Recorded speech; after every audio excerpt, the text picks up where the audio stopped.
I'll introduce.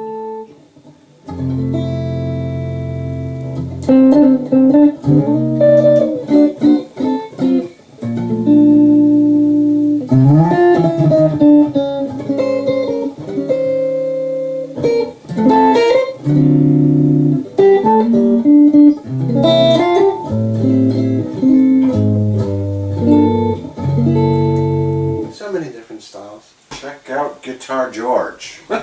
He knows all the chords. Hi, Scott Lloyd from Zexcoil, and I'm here on the couch in Elliot Randall's home studio with a man who needs no introduction, Elliot Randall. Hi, Elliot. I just got an introduction. Yo, Howdy, Scott. thanks for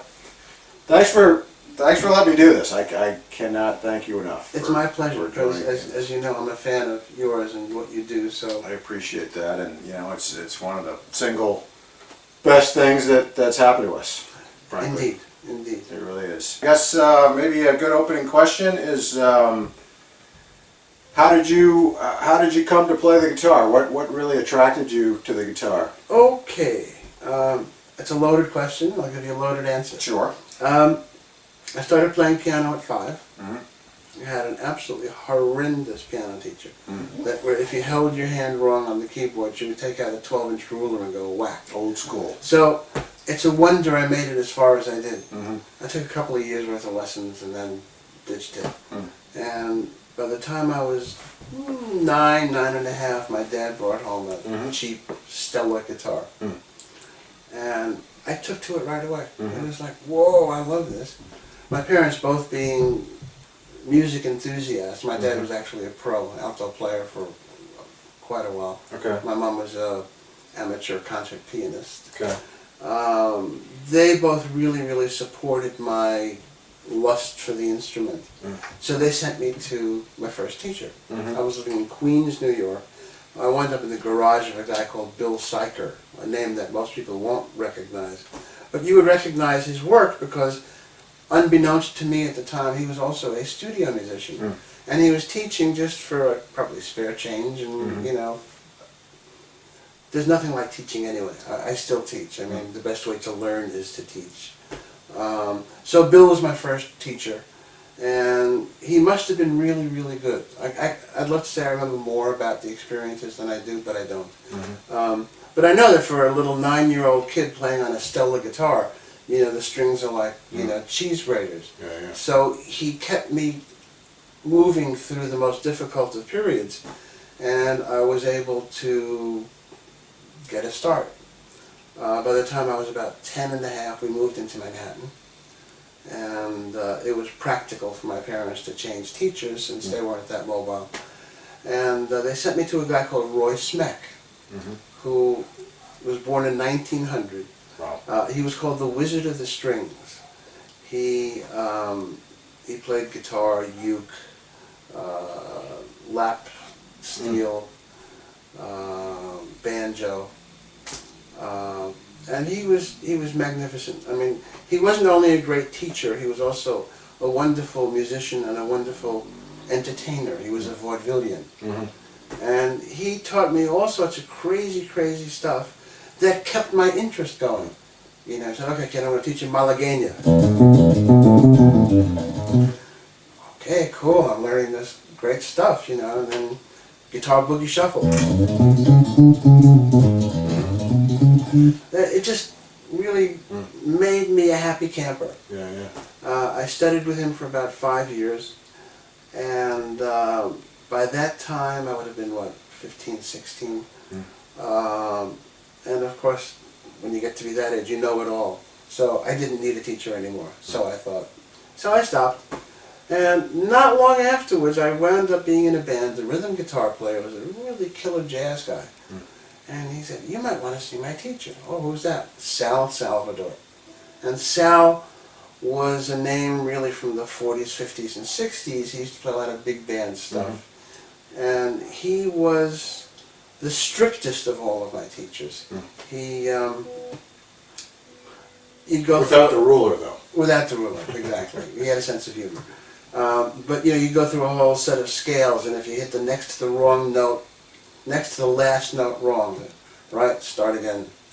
So you really have to then, work on getting your chops, your technique, really understanding how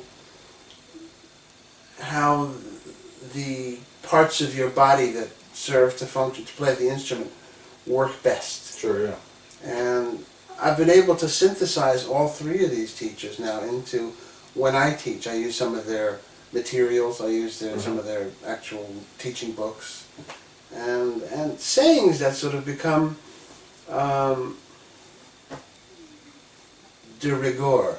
I've read this line in half a dozen music books. Start practicing slowly. The speed will come on its own. And sure enough, that's true. You can't just start out trying to be, Alvin Lee or Ingrid Malmsteen. Yeah, yeah. I mean, you got to start slow, and as you progress, your your muscles, become more attuned to what you want to do. And it's great. So there I was, loaded up with three great teachers. By the time I was 12, I knew that I wanted to be a guitar player. I was a very shy kid. I remember being away at camp at the age of 12, and sort of lonely all by myself, and I wound up for some reason playing guitar by the fireplace. And all of a sudden, there's this whole bunch of people around singing, and it became an event. Oh, there you go. And kids started talking to me. I didn't have to talk to them. Wow, there's really something to Even this. better, just play guitar. You don't have to talk at all. Well, indeed, you talk through your instrument anyway. But within a year, I printed up cards in junior high school printing shops that have guitar will travel. And That was you. my future was there. It was, this is what I want to do. So what year was that now? So you're geez. 12? 12, that would be 1963. Okay. And I was already playing professionally. I was going out and playing, dance halls, little hops, things for mostly teenagers and stuff. But they were paying money, so it's a gig. And then I just sort of worked my way up, not by design, unless you want to call it grand design, I went from playing in these little combos and then getting a cabaret license, which was highly illegal at the time because you had to be 18 to play. And my bass player's dad, who had an in with the city, said, you want to go to booth number 3, make sure you're talking to Joe, hand him this $100 bill underneath your application, which we did. And sure enough, out comes the cabaret card. So I'm playing in these nightclubs at 16. By the time I'm 17 and change, I'm a senior in high school. I'm going to Music and Art High School, which was like the prestigious music school in New York to go to for high schools. And I was having a conflict because when you're playing nightclubs, you're playing in New York, you're playing till 3 or 4 o'clock in the morning. Classes are starting at 8 a.m. So I wound up going to visit some official in the school and said, look, I really can't do this. Is there any way you can give me a later schedule? Nope, sorry. And that was the end of me in high school. I basically became a high school dropout. And Stay in school, kids. well, I'll get to that. I'll get to that. I actually did. I'll get to it now. I actually, when I was in my early 30s, I decided, I think I'd like to go to university. So I got a GED, General Equivalency Diploma, and went to NYU. But I went there to study the things that I wanted to study. It wasn't about getting your Piece of graduation. paper. Exactly. It had nothing to do with the papers. It was my interests at that point were creative writing and architecture. Yeah. And those were the courses that I took. And I loved it. Absolutely loved it. So back to your question about my musical Sure, yeah, sorry. journey. Sure. I wound up in 1966 being asked to become a music teacher. I was all of 19 years old. In Lima, Ohio. Lenny Bruce has a skit on it, if you ever get a chance, listen. And it's sort of a backward, small city. And I say that respectfully, and I still have loads of friends in Lima. I love you. And I did that for a year, and teaching every day, 6 days a week, having loads and loads of students, half-hour sessions, which really aren't enough, but that's that's what they wanted, so Yeah. I got. And then playing, you This know. was at a music store or a school? It was a or- combination music store, music school. Okay. This guy was a very, very visionary fellow. Mm. Figured out that what that area needed was such a venue, Mm-hmm. and it was wonderful. Mm. Really, really wonderful. I mean, I'm still in touch with a lot of people who are my peers, my students, children of my students, Mm. and the tradition carries on. I actually go to play the Lima. They have these 2 festivals a year, Mm-hmm. and I love going there to play because it's sort of, you know, you get reacquainted with the old Cool. and you see some new. It's great. So after a year of that, I got picked up by a group called the Druids of Stonehenge. These That's were pretty Spinal Tap. it was more Spinal Tap than you can imagine. They were basically Columbia University guys for the most part, and they were Did they into wear robes? psychedelia. Oh, they were very much into, you know, what was going on at the time. You know, the Dead and Jimmy and all that. Sure, yeah. And consequently, my first trip out to San Francisco, and you know, And what, like 68 now, or? this is late '67 or early Okay. '68. Yeah. Wow, that's pretty much the high time. It really literally. was. It was indeed. And, you know, for better or worse, I mean, we did our share of naughty things. We did LSD, this, that, and the other. It's not an endorsement. You know, I'm one of the lucky people to have come out the other end of the meat grinder somewhat intact. But, you know, I mean, I remember one time, the very first time I took an acid trip, and I was blown away by the sounds coming out of my amplifier. Mm. Turned all the way up with a Mosrite, Fuzzrite fuzz tone. And I don't know how long I was sitting in front of that speaker for, but whatever it did is, it was the beginning of the damage to my ears. So, okay, so then here I am in psychedelia land, and by 1969, I wound up back in New York. I'm playing in the nightclubs again, because it was a good way to earn a steady living, which no matter what you are, you gotta bring in the dough. And I got this incredible call, not a call, I had this incredible experience where in the nightclub on one evening, I got hit on twice. Once by Don Covey, Mhm. who was a beautiful record producer, writer, and who does he bring with him? Wilson Pickett. Mm. He said, Elliot, I'm going to do a new record with Wilson down in Muscle Shoals. You know, you want to come down? Oh, this sounds really good. Mm. I said, let me give it a little thought, Don. Mm. We'll talk about it. And about an hour later, I get this bunch of hippies come in. Turns out that it's C-Train. C-Train was the spin-off of the Blues Project. Mhm. Blues Project, which then gave birth to Blood, Sweat and Tears with Steve Katz and Al Cooper. And C-Train offered me the opportunity to move out to California with them, play this really, I call it prog in a sense, because it really varied from traditional rock and roll, not in weird time signatures and being jazzy, but you know, we had a fiddle, we had a flute. It was just different. It was beautiful music.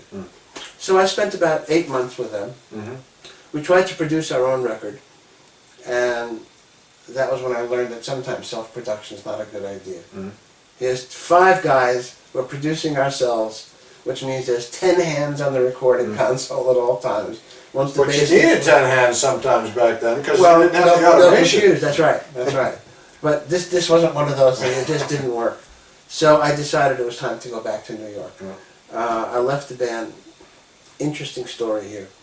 When I left, I gathered everybody up to say goodbye. And I said, you know, you guys, I love you, I think you're great. You need to find a producer. You need to find one person who can say, from the top of the ladder, this is how I see it, and this is what I want to do. And they said, really? Who do you suggest? And I said, well, off the top of my head, how about George Martin? And they looked at me like I completely lost it. I go back to New York. 4 or 5 months later, comes word that George Martin is producing C-Train. So they just called him? They did. Wow. What do you got to lose? Yeah, you might as well, right? Yeah. So now we're in 1970. I'm the musical director for a Canadian fellow called Eric Mercury. Very, very good. Lovely artist. He's managed by Robert Stigwood's New York office. Mhm. There's a guy called Rick Gunnell, who was his personal manager. And I'm at the Whiskey A Go-Go, and Rick comes over with a big cigar in hand. And he says, "Kid, I'm going to make you a star." It was right out of Hollywood. Well, it wasn't Hollywood. I said, "Oh, that'd be nice." So he signed me up to Polydor Records, facilitated my putting together a group, and it was a wonderful experience. We got to open. He was also managing John Mayall, so we wound up opening for John on like 3 different tours: European tours, American tours. So what year was that? 71. Okay, who was his guitar player at the time? Harvey Mandel. Okay. Beautiful player. Absolutely beautiful player. The whole band was great. Sugar Cane Harris on fiddle, and Larry, the bass player from Canned Heat. Really superb. And so we're doing this touring, then we do a second album, and Stigwood didn't quite understand the second album because we were really all over the place. Our interests in music were eclectic to say the least, and we wanted the records to represent that as well. Now in those days a record was supposed to sound like every cut almost sounds the same. So no, we don't, homie, don't play that, you know.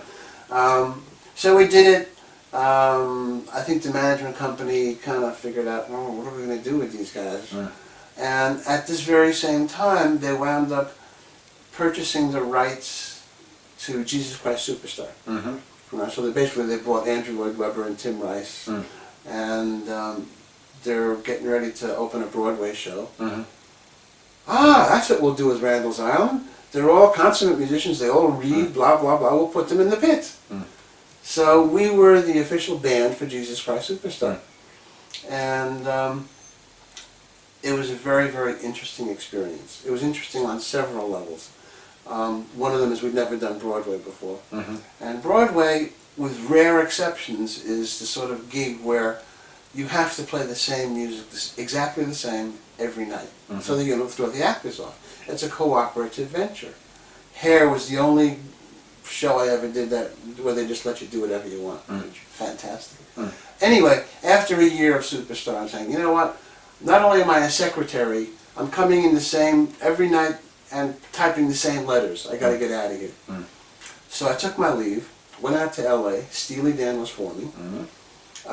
They asked me to play on the record. I obliged. And you knew them already, though? Oh yeah, Donald and Walter and I had worked with Jay and the Americans before as the backing band.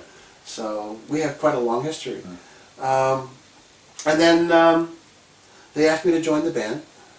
Something in my gut just said, "Elliot, don't do it." You know, so I just said to them, "Look, you know, I'll play on your records. I'll even play live if you like, you know, from time to time. But let's just be friends." And it wound up being the right move, because after the 3rd album, they wound up really basically ditching the rest of the band and called me back in for the 4th album and then for the 5th album.